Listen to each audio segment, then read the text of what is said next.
Koronavirusning yangi shtammi Zikada tarqalmoqda. Xo'sh, u qanchalik xavfli?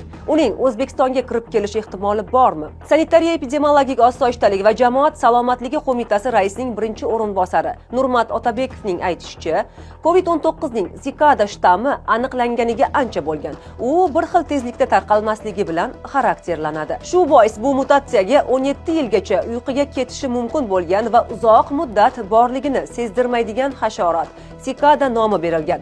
Ta'kidlanishicha, yangi shtamm boshqalariga nisbatan xavfliroq ekaniga doir yetarli dalillar mavjud emas. Jahon sog'liqni saqlash tashkiloti esa kasallikni tarqatish darajasini kuzatib borish kerakligini va jiddiy muammolar yuzaga kelishiga asos ko'rmayotganligini bildirgan. Dastlabki o'rganishlarga ko'ra, Zikada shtammi omikronga xos o'xshash klinik belgilari bilan kechadi. U nafas yo'llari jarohatlanishi, ya'ni burun bitishi, yo'tal, tomoqda og'riq, qizarish, ba'zan hid va ta'm bilmaslik kabi alomatlar bilan namoyon bo'lishi mumkin. Nurmat Otabekov Zikada shtammi O'zbekistondagi epidemiologik barqarorlikka ta'sir o'tkazmasligini qo'shimcha qilgan. Uning ta'kidlashicha, aholida koronavirus shtammiga nisbatan oddiy respirator kasalliklariga bo'lgani kabi munosabat allaqachon shakllangan.